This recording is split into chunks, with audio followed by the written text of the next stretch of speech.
Hello everybody, welcome back. Today's video is more of a response. I had to write down some notes because this pissed me off. It's a response to what I've been seeing in the news lately about a certain NFL player that refuses to stand at attention during the National Anthem. And he's doing this in protest of how the United States, in his opinion, oppresses African Americans and other minorities.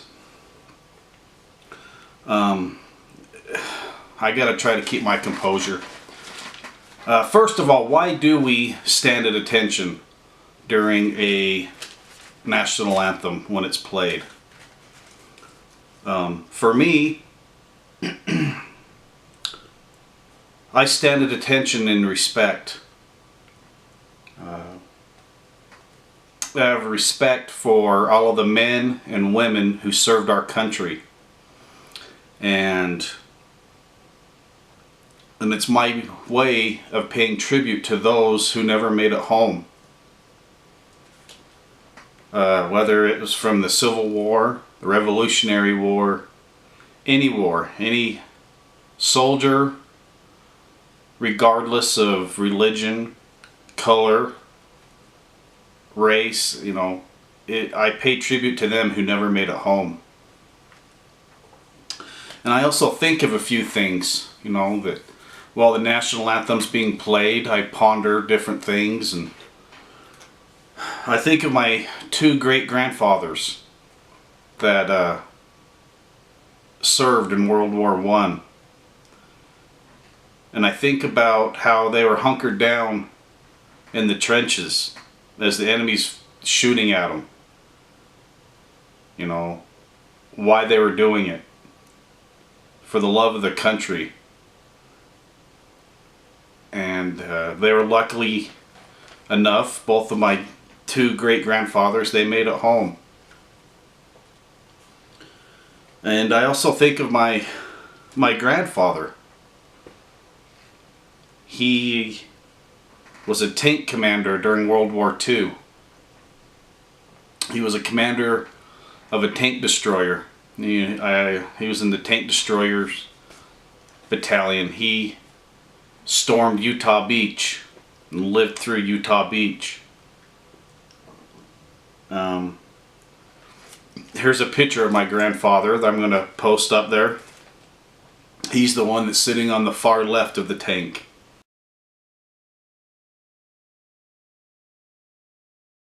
I also, when the national anthem is being played, I think of Grandpa.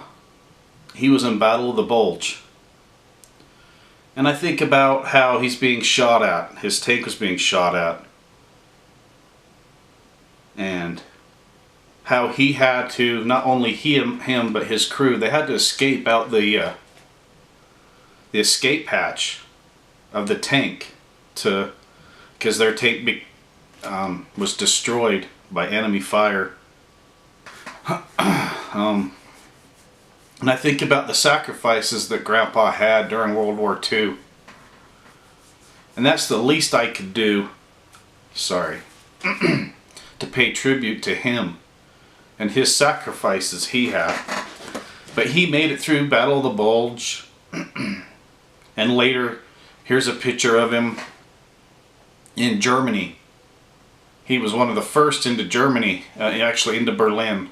And here's a picture I'll post of him right here.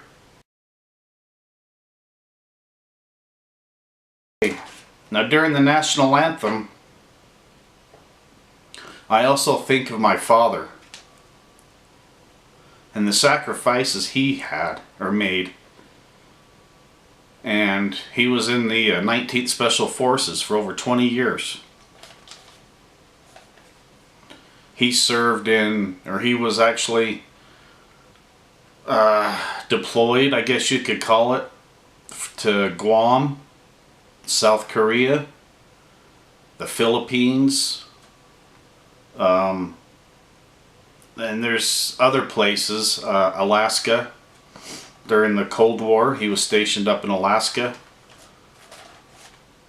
And I just think of all of the other places he had to go to that he never told us about. And he's told us that just recently he can't talk about some of the things he's done.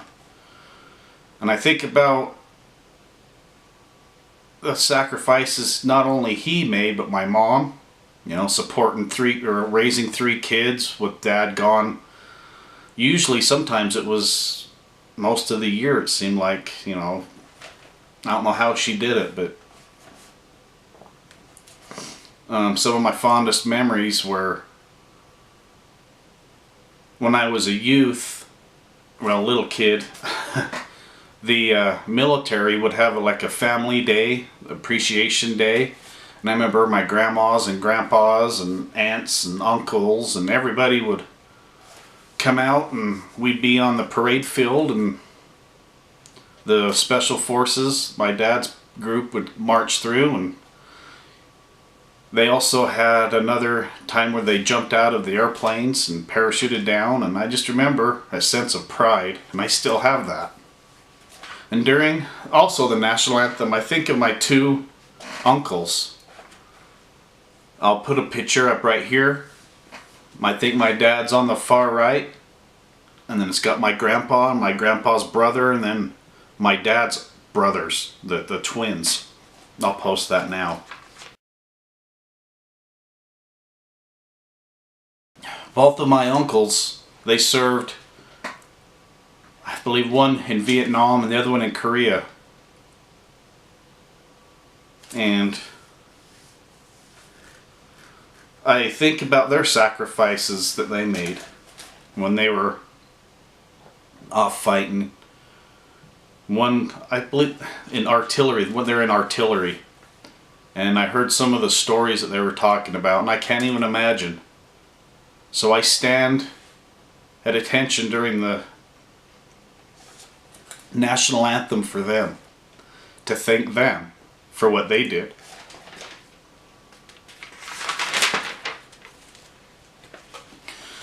And I also stand at attention for my friends that served.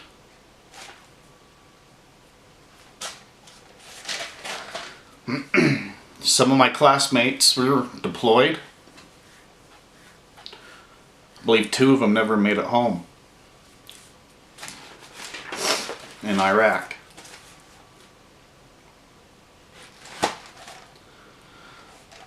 One of my friends, co-workers I work with, he was stationed in Germany. For another good friend of mine, a YouTube brother, Jiu-Jitsu 2000, who served in the Navy. And I thank you for your service. And I ponder about your sacrifice that you made.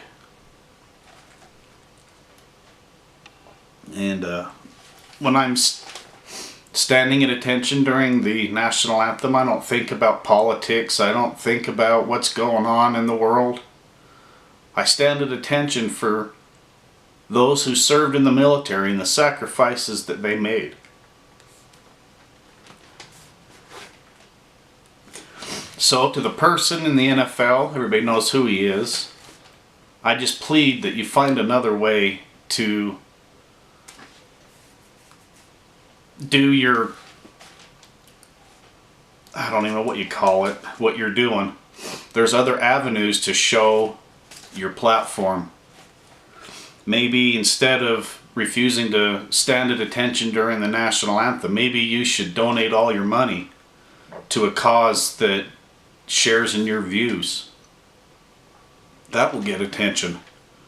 Or maybe you should boycott all the games that you're supposed to play in the NFL. That will get some attention. But don't disrespect my family.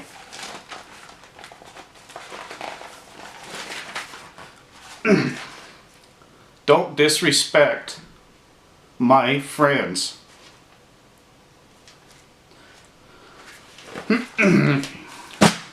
Anyway, that was just my rant about how I react to when I heard about this in the news. It kind of makes me mad how somebody that's in the NFL, he's making buku bucks, and he should be a role model for these young kids. And what's he showing them?